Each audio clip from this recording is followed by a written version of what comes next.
vamos ver, elas são óbvias, mas eu não quero ir por aí, porque se eu for por aí tenho que questionar tudo o resto e acaba-se isto. E eu deixo de ser especial, deixo de ter esta relação com este ser especial e perco esses sentimentos que são agradáveis e que, de facto, podem ter alguma coisa bonita dentro deles, mas perdem essa beleza a partir do momento em que nos afastam de nós mesmos.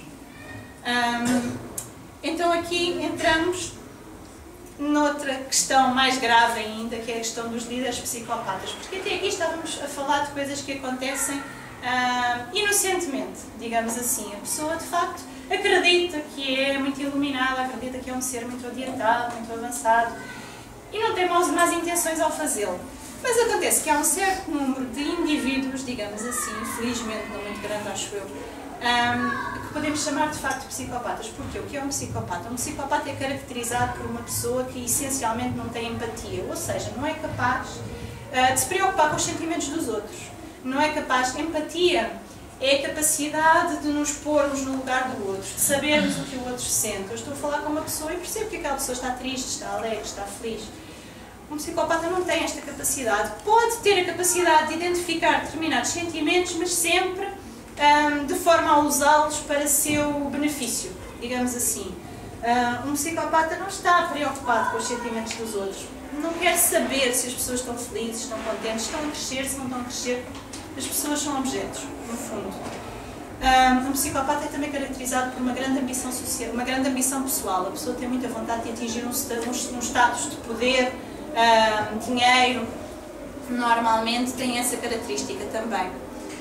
E tem uma grande capacidade de mentir, de manipular. Normalmente os psicopatas veem as pessoas como objetos e levam a vida toda a treinar a forma de movimentar esses objetos que nós somos no caminho deles. E, portanto, ganham uma certa capacidade de perceber quais são os botões que têm que carregar, digamos assim, para as pessoas os ajudarem a cumprir os seus objetivos e a satisfazer os seus interesses. E, de facto, quando caímos no caminho destes líderes, digamos assim, aí podem acontecer os verdadeiros estragos. Então, normalmente, neste tipo de seitas, neste tipo de escolas de que temos estado a falar, aquilo que nós encontramos é a existência de uma figura de liderança inquestionável. Ou seja, há uma pessoa naquela escola que, mesmo que beba litros de Coca-Cola por dia, nunca é questionada. E este autor de que eu já falei, o Jonathan Haidt, ele diz que tudo o que é sagrado deixa de ser questionado. A partir do momento em que alguma coisa na nossa sociedade tem um estatuto sagrado, acabou, nunca mais pensamos abertamente sobre aquilo. Deixa de ser questionado. Portanto, a pessoa aí, se a pessoa já adquiriu esse estatuto sagrado dentro daquela escola, a pessoa pode fazer o que quiser, ninguém vai pôr em causa, ninguém vai questionar. Normalmente há posições hierárquicas bem definidas, porque isto é preciso para controlar as pessoas, não é? É muito difícil controlar as pessoas se eu não saber exatamente o que é que elas andam a fazer, exatamente com quem é que podem contatar, e portanto isto tem que estar tudo muito bem definidinho. Secretismo. Por parte dos líderes, normalmente os líderes alimentam esta relação secreta, digamos assim, nunca é transparente a relação que eles têm com os membros. Há sempre pessoas que a certa altura parecem um pouco mais privilegiadas, outras que são um pouco mais desprezadas, mas isto nunca são coisas assim exatamente explícitas. As pessoas nunca percebem muito bem, os outros membros nunca percebem muito bem o que é que aquela pessoa fez para ter de repente aquele estatuto mais elevado. As coisas não são claras, não são muito óbvias. E entre os próprios membros, porque não é muito saudável, digamos assim, para o crescimento, para a sustentação da seita que as pessoas comuniquem. Quando as pessoas começam a falar muito, a coisa começa a quebrar-se, começa a perder força. Portanto, é muito importante manter esta falta de comunicação, digamos assim. Críticas às restantes escolas também estão sempre presentes. Não há nada que una mais um grupo do que ter um inimigo comum. E, portanto, se nós não queremos que as pessoas saiam dali, não é? Nós queremos alimentar esta ideia de que só aqui é que se cresce, só aqui é que se aprende, só aqui é que se vive verdadeiramente. É muito útil nós criticarmos os outros. E é muito importante alimentarmos esta ideia de que fora daqui não há nada. Tudo o resto não presta. Só aqui que é bom. Não saiam daqui, não saiam deste mundinho, porque não vão encontrar mais nada lá fora. A noção de ancestralidade, ou seja, eu considero aqui que há uma falta de honestidade acerca das fontes de conhecimento. por exemplo, eu várias vezes ao longo desta apresentação disse isto li deste autor, isto li daquele. Isto é uma coisa que nas seitas não existe normalmente. Porquê? Porque eu sou um ser iluminado e recebi os conhecimentos diretamente do universo de Céu da Virgem Maria ou de sei lá de quem. Portanto, não pode haver esta honestidade, não é? Porque se eu sou uma pessoa normal, que lê livros e cito alguns autores e aprendi com aquele professor ou com o outro, como qualquer pessoa pode aprender, então o meu estatuto divino fica um bocadinho abalado. A tal história do inimigo comum também é muito alimentado dentro da seita, que há um inimigo que é preciso combater, e muitas vezes estes inimigos são justamente as outras escolas. Regras rígidas e bem definidas, não só à vida dentro da escola, há certas normas de comportamento e de conduta que são bem explícitas e normalmente estão bem presentes, mas muitas vezes mesmo em relação à vida privada. Às vezes em relação à vida privada a coisa não é tão explícita, mas há algumas insinuações e as pessoas sabem, vão percebendo que há determinadas coisas que não podem fazer ou que não se devem falar. Rituais de grupo são importantes, porque de facto é nesses rituais de grupo que se cria esta consciência coletiva que mantém o grupo unido e que permite alimentar este sentimento de pertença que nos faz sentir bem e que nos faz sentir que estamos a preencher o nosso lado da abelha, lá está. Os elogios e ralhetes desmesurados, isto também são uma característica, porque de facto é muito importante nós conseguirmos manipular as pessoas e isto faz-se muito ou pelo elogio ou pela humilhação pública, muitas vezes. Com o elogio, aquilo que se quer, de facto, é fazer a pessoa alimentar esse sentimento do eu sou especial, não é? O meu mestre já disse que eu sou especial, destacou-me aqui à frente das outras pessoas todas, portanto, eu também sou especial. Com as humilhações públicas, no fundo, é uma forma de enfraquecer as pessoas. Sermos humilhados à frente do grupo é uma forma de nós perdermos a confiança, de perdermos a força, e isso às vezes é preciso.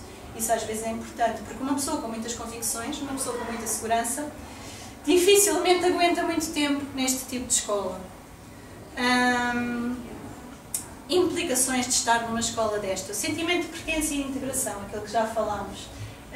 De facto, isto acontece, surge, e o único problema é que é ilusório, porque é muito difícil estabelecermos relações verdadeiras dentro de uma escola destas. Porquê?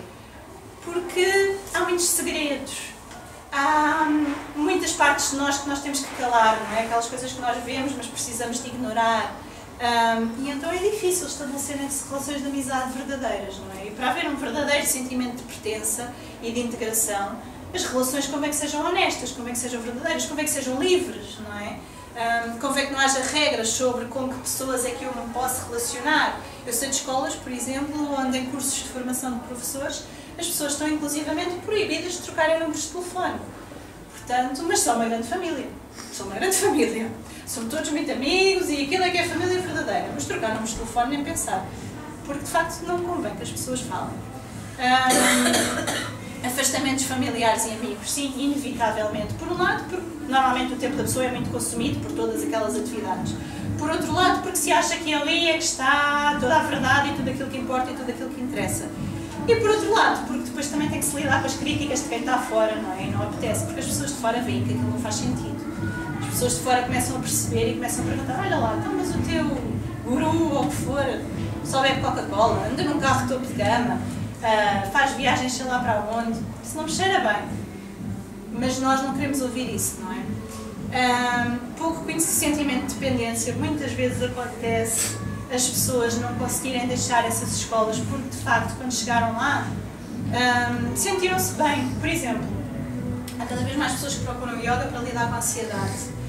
E imaginando uma pessoa que tenha crises de pânico com regularidade, começa a praticar yoga, deixa de as ter, porque de facto o yoga faz bem, pode-nos dar essa tranquilidade. Não é assim tão simples, não é que praticar yoga vai resolver todos os casos de crises de pânico, mas às vezes pode acontecer. E a pessoa acredita que se sair daquela escola vai voltar a ter esses problemas, portanto não quer sair dali. Pouco conhecimento sobre yoga. Normalmente este tipo de escolas não há grande conhecimento. Porquê? Porque estão fechadas sobre si mesmas. Porque como é que nós aprendemos? Nós aprendemos a ler várias coisas, a ir a vários professores, a fazer aulas de vários sítios. Em festivais como este, por exemplo, podemos contatar com várias tradições diferentes. E nestas escolas normalmente isso não é permitido, portanto fica-se ali muito limitado. Maior risco de lesões, quando estamos a falar de yoga, em que às vezes há práticas físicas bastante intensas, isso de facto há um grande desconhecimento, pode-se potenciar esse risco. E por outro lado também, a partir do momento em que eu tenho metas, tenho etapas para atingir, e ao mesmo tempo estou-me a desligar de algumas partes de mim, não é? Porque há partes da minha consciência que eu não quero ouvir, se calhar também vou estar muito menos receptiva aos sinais que o meu corpo me dá, porque uma das grandes, uma das coisas importantes do yoga, digamos assim, é aprendermos a ouvir o nosso corpo. Mas de facto nós estamos num caminho de nos desligarmos de nós, não é? Se calhar não vamos ouvir tanto o corpo e portanto também nos magoamos. E depois ao mesmo tempo, muitas vezes nestas escolas também é muito estimulada a competição entre os membros e portanto se aquela pessoa consegue fazer não sei o que, eu também tenho que conseguir, mesmo que isso me magoe. Falta de confiança em si mesmo. A partir do momento em que eu ignoro os meus próprios instintos, e a partir do momento em que ponho o meu crescimento completamente nas mãos de outra pessoa, claro que vou confiar muito menos em mim mesma, e isso também dificulta a saída destas escolas. Portanto, às vezes é mesmo muito difícil as pessoas saírem. Às vezes as pessoas já sabem que de facto não estão a crescer ali, já sabem que há ali coisas que muitas vezes vão contra os seus valores, vão contra os seus princípios, mas não conseguem ceder, não conseguem desligar-se por todos estes motivos. E muitas vezes, quando as pessoas saem, nunca mais voltam a praticar yoga. Há pessoas, eu conheço casos de pessoas que de facto abandonaram este tipo de escolas e dizem que yoga nunca mais, não querem saber, acabou, não sabem e têm raiva de quem sabe, basicamente. Porque de facto, às vezes isto são processos sofridos, são processos dolorosos. E depois também há uma tendência para acreditar que se calhar no yoga é tudo igual e portanto eu nunca mais me vou pôr nas mãos de uma pessoa assim. E é pena, não é? É pena, porque de facto o yoga pode ser um caminho de crescimento, pode ser uma coisa muito positiva na nossa vida. E se de facto uma experiência negativa destas nos faz nunca mais praticarmos, perdemos coisas importantes na vida. Então, em que é que nós temos que pensar quando vamos escolher um local de prática? Duas coisas essenciais, eu acho. Formação do professor. E aqui, formação, ensino. Não tem que ser necessariamente cursos, porque às vezes um curso não quer dizer nada. Por exemplo, um curso de uma escola destas, para mim não tem grande valor. Mas pelo menos sabemos o que é que a pessoa estuda, o que é que a pessoa lê, quais são as figuras que a inspiram. E é bom que isso também seja variado, não seja uma coisa só daquela escola, só daquela tradição. Eu pessoalmente acredito que quanto mais variado, melhor, porque de facto há muitas coisas importantes que nós podemos beber de vários sítios. Poderá haver uma figura de referência principal, mas não ser a única, exclusivas, não se estar ali completamente fechado. E o respeito é essencial. Respeito pela pessoa e pelo corpo do aluno. Nós nas nossas aulas dizemos muitas vezes isto, é a prática que tem que se adaptar ao aluno, não é o aluno que tem que se adaptar à prática. Não acho que tenha que haver uma fórmula para as aulas e cada pessoa que chega ali tem que encaixar naquilo, tem que fazer aquilo. E é muito importante esta questão do respeito, prende-se com vários aspectos. Prende-se com o facto de, por exemplo, não nos atarmos a impingir coisas às pessoas. Uma pessoa que nos procura quer praticar yoga. Ok, então é isso que damos. Não temos que lhe dar lições sobre como é que há de viver a vida, não temos que lhe dar lições de filosofia, de moral, de alimentação, do que for. E isso para mim tem a ver com respeito, acreditar que confiar na capacidade da pessoa escolher aquilo que é melhor para si. Confiar que a pessoa que nos procura sabe aquilo que quer, sabe aquilo que precisa. E aquilo que precisa, neste momento, se está numa escola de yoga, é de praticar yoga. Portanto, não precisa de lições acerca da vida ou do mundo. Eu acho importante nós desconfiarmos de escolas onde alguma coisa nos é imposta. Por exemplo, escolas onde nos dizem que temos que ser vegetarianos para praticar yoga. Na verdade, eu sou vegan, mas os meus alunos não têm que ser, como é óbvio, eu tenho alunos que comem carne, peixe, o que for. E não é preciso adotar nenhum tipo de alimentação para praticar yoga. A mim faz-me sentido adotar uma determinada alimentação que, para mim, se encaixa neste percurso. Mas isso não tem que ser válido para toda a gente. Quantias absurdas de dinheiro, normalmente, neste tipo de escolas, também é costume. Não é possível experimentar uma aula. Também aí fico sempre um bocadinho de pé atrás. Às vezes pode ser uma simples questão da organização do espaço, também é preciso nós sabermos porque é que não é possível experimentar. Agora, o não ser possível experimentar de princípio Porque é importante a pessoa experimentar, é importante nós percebermos se de facto nos sentimos bem ali, se gostamos daquele professor, se gostamos do espaço. Não é que com uma aula nós ficamos a saber exatamente se aquela é a prática certa para nós. Às vezes numa aula nós não percebemos muito bem, mas já dá para termos uma ideia se gostamos do espaço, se gostamos do professor, enfim, coisas importantes. Escolas onde tudo é demasiado rígido. Para mim o yoga é um caminho de descontração, de liberdade. E de facto, para mim, muita coisa mudou a partir do momento em que comecei a praticar. Mas mudou porque eu quis que mudasse. E isso não tem que ser imposto. Quando nós queremos impor coisas às pessoas, eu acho que isso revela insegurança e desconhecimento da nossa parte. Quando nós achamos que só pode ser assim, tem que ser assim, não pode ser de outra maneira, é porque se calhar também nos sentimos inseguros e temos medo de lidar com pessoas que têm opções diferentes das nossas. Escolas onde há um mestre omnipresente. Escolas onde nós vamos e somos obrigados quase já a estar a adorar uma pessoa que nós nem conhecemos, não fazemos a mínima ideia quem é. Eu como professora posso ter algumas pessoas que me inspiram, posso ter algumas pessoas que eu sinto que são figuras de referência para mim, mas os meus alunos não têm que sentir o mesmo. Os meus alunos terão as figuras deles, terão as pessoas deles se quiserem ter. Portanto, isto não tem que ser impingido, não tem que ser imposto. Escolas onde se assume uma postura de autoridade, aquela coisa do eu é que sei, só aqui é que fazemos bem, também é de ficar de pé atrás, eu acho. Escolas que dizem que são as melhores ou que são as únicas. Não há escolas melhores, quer dizer, poderá haver certos aspectos que para mim são melhores nos sítios e piores noutros, mas isto é para mim, é a minha interpretação. Eu valorizo determinados aspectos numa prática, eu já sei aquilo que gosto, eu já sei aquilo que é importante, sei aquilo que procuro.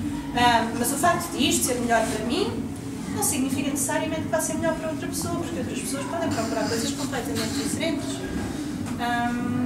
Pronto, isto são os livros que eu estive a citar.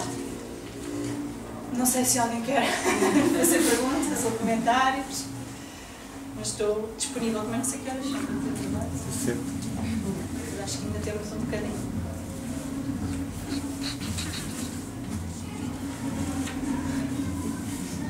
Porque é que as pessoas, quando saem dessas escolas, não fazem alguma divulgação no sentido de ajudar outras pessoas? Sim, é sim, isso é importante e foi por isso que eu pensei em trazer esta palestra, porque de facto é assim, quando se sai de uma escola destas sozinho, é duro, às vezes é duro, é um processo difícil, mas também a verdade é que eu acho que é muito importante falar destas coisas e é o único apoio que nós podemos dar, de facto, é falar, é estarmos disponíveis para falar, para discutir e, sobretudo, para ajudar as pessoas a perceber que também podem ser felizes ou que podem ser até ainda mais felizes fora dessas escolas, porque é isso que falta quando se está numa escola dessas. Há uma ideia de que, ok, e agora eu saio daqui e minha vida acabou, basicamente. Já perdi os amigos, já me afastei da família, não faço ideia onde é que vou praticar. E, portanto, há um sentimento de solidão. Para além de que, muitas vezes, eu já houve pessoas que me contaram, por exemplo, que levaram muito tempo até se conseguirem desligar da ideia de que não eram elas que estavam erradas. Pessoas que saem porque percebem que, de facto, há ali coisas que já não funcionam, já não estão de acordo com os seus valores e com os seus princípios, mas durante muito tempo ainda não há as voltas com aquela ideia do eu é que estava errado, eu é que não fui digno daqueles ensinamentos, eu é que sou uma pessoa ingrata ou que não tenho consideração por aquilo que me estava a ser oferecido. E isso realmente não é fácil. Ou até a vergonha, não é? Vergonha, sim, exatamente. Vergonha de ter passado por uma situação também, dessas. Como é que fui tão Ter burro? caído na espadela. Também, exatamente. Também muitas vezes. Como é que eu posso ser tão burra? Também, muitas vezes, sim. Mas realmente não é fácil, só se montássemos uma espécie de ex-seitas anónimos ou uma coisa assim. Mas isso se calhar também é um bocadinho cá, que lá fora, há alguns casos em que as pessoas até se movimentaram, se uniram e processaram e... não sei. Sim, nos Estados Unidos, por exemplo, há histórias de processos a escolas de yoga, há mestres ou gurus de yoga e até de pessoas, eu já li, não sei onde, agora não me lembro do nome da escola, tu não te lembras? John Friend, do John Friend, sim. Houve pessoas que até conseguiram em tribunal, inclusive, a serem indemnizadas pelo tempo que perderam naquela escola. Eu aí já acho um bocadinho, enfim, mas Não há nada que regulamente nada hoje em dia. Claro. E depois, eu acho que em Portugal nós somos muito fechados. É muito difícil as pessoas falarem das coisas, porque temos sempre medo que... Por exemplo, falando de mim, eu ao vir aqui com este tema pensei, se calhar parece que vou estar a atacar uma determinada escola, ou vou estar a atacar um determinado grupo. E não é fácil, às vezes, suscitar estes debates que eu acho que são importantes. E nos Estados Unidos, por exemplo, fazem-se muito. Mas aqui realmente é mais difícil. E como é que nós distinguimos uma escola aceita de uma escola saudável? Basicamente, foram algumas destas características que eu estive a dizer. Não é? Eu acho que uma coisa que distingue muito é a rigidez. Quando as coisas são muito rígidas. Por exemplo, escolas onde só pode vir praticado se vier de cor-de-rosa. Porquê? Eu não gosto de cor-de-rosa. Por exemplo, regras que às vezes nem fazem sentido nenhum. Ou só pode vir praticar se comprar este livro. Ou só pode fazer yoga se for vegetariano. A rigidez, eu acho que ela é um grande sinal. Depois a imposição, sempre que nos querem impor coisas. Nós estamos ali e já sentimos que estamos a... Às vezes só vamos saber os preços e os horários e já estamos a levar uma lavagem ao cérebro. Já houve pessoas que me dizem isso, eu fugi daquele sítio, só fui lá pedir umas informações e já me queriam que eu mudasse a minha vida, sei lá, quase decidir que carro é que eu vou usar. Quer dizer, eu acho que uma coisa que distingue de facto uma escola saudável é o respeito. É nós sabermos que cada pessoa tem o seu caminho. E isso é essencial. E a partir do momento em que se traça essa fronteira, em que se quebra essa barreira e começamos a querer impor coisas às pessoas, o respeito está perdido. Porque é como se olhássemos para os outros como pessoas que não têm cabeça, que não têm autonomia, que não sabem pensar por elas e, portanto, nós temos que lhes dizer direitinho como é que vão viver a vida, não é? E aí já não há respeito nenhum. Mas essa fronteira é muito sim, não é fácil de traçar, sim. Eu estou a pensar noutras situações de religiões e outras sim, não é só yoga. Sim, se formos a vir. Sim, não é? É muita coisa, sim. Eu vim aqui falar de yoga, não é? Estamos num festival de yoga, mas eu estou a pensar mas aplica-se a muitas coisas. Muito difícil distinguir. Uma das coisas que hoje em dia se tem falado muito, por exemplo, é a questão das praxes académicas. Funcionam como verdadeiras seitas. Sim, são seitas. Qual é o limite que é praxe? Exatamente. De facto. Que é aceitável. Lá está, não há respeito, não é? Não há respeito das pessoas. A partir do momento em que nós lhes impomos determinado tipo de comportamentos, o respeito e às vezes também, quando uma pessoa começa, numa escola que, pronto, há um professor que começa, não começa com essa atitude e progressivamente vai mudando a atitude. E uma pessoa, quando começa numa escola, começa de uma certa forma e de repente, afinal, está num sítio diferente daquele em que comecei. Exatamente, sim. Muitas vezes acontece isso. Sim, lá está, por causa desta inflação do ego. A pessoa, quando começou a dar aulas, se calhar até não estava tão inflacionada, não é? Enfim, era apenas um professor, estava a começar, mas depois foi enchendo, não é? Foi entrando naquilo, foi perdendo noção de tudo, deixou-se levar e as coisas mudam, sim, isso acontece muito. Aliás, eu acho que esse é o caso mais comum, na verdade, porque quem começa não começa logo mal intencionado à partida. O que acontece é que as pessoas, a maior parte das vezes, deixam-se levar completamente e depois há um descambar completo de tudo e mais alguma coisa. E o jogo de elogiar e reprimir a pessoa é um jogo que vai, de alguma forma, colocando a pessoa na mão. Lá está, se a pessoa se está a levantar muito, leva. Se a pessoa está lá muito em baixo e está em risco de sair, dá-se um elogio. A pessoa vai ali. E cria dependência também, porque depois é muito bom ser elogiado daquela forma, não é? E estamos sempre ali à espera do próximo, a tentar subir na hierarquia. Exatamente. E depois também não quer muito explícito como é que se sobe, não é? Portanto, nós estamos ali à espera que um dia sejamos elevados, mas sem saber muito bem como, nem porquê. Mas também é difícil uma pessoa que durante anos dá aulas aos seus alunos e fala daquela pessoa ou do outro muito bem, depois de repente sai e dessa pessoa deixa de ser importante e os alunos pensam, então mas esta dor aqui dizer bem e agora... Sim, também não é fácil. Sim, também não é fácil lidar com isso, principalmente pessoas que já tinham um grupo grande de alunos, quando estavam nessas situações. Poucas saem tudo. Exatamente, também acontece, pessoas que deixam de trabalho, pessoas que deixam tudo. E depois com que cara é que eu vou dizer aos meus alunos que, olha, isto tudo quando é que ensinar, esqueçam, já não é válido. Não é fácil, sim, mas lá está, o crescimento nem sempre é fácil, não é? É muito mais fácil nós ficarmos naquele conforto. E por isso é que algumas pessoas saem e outras continuam, porque no fundo as que saem têm coragem para lidar com essas dificuldades. As que continuam preferem ficar nesse conforto, não terem que enfrentar esses obstáculos.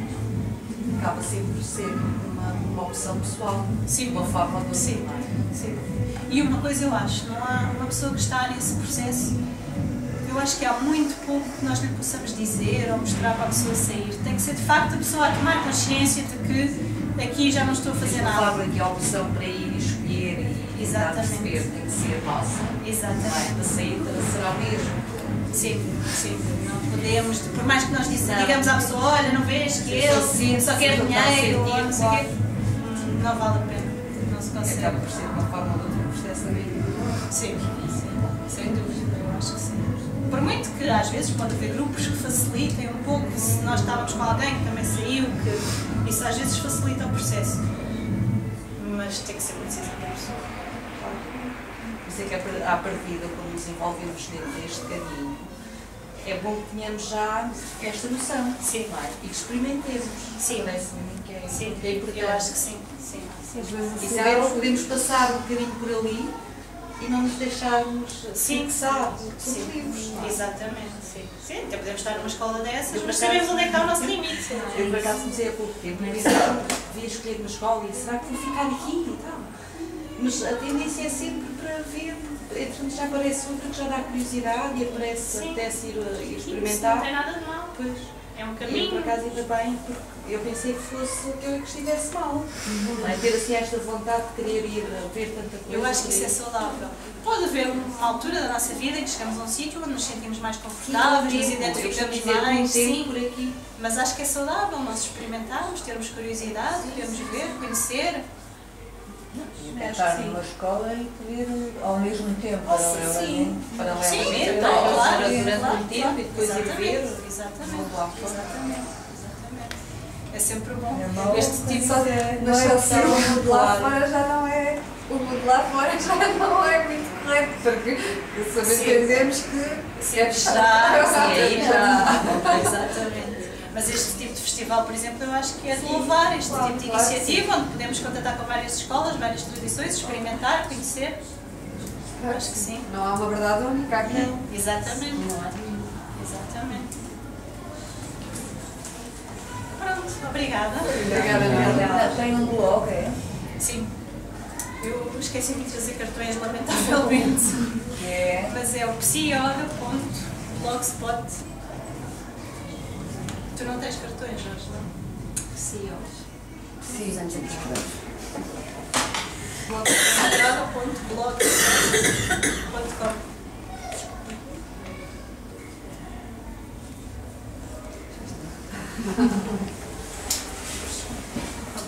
Obrigada.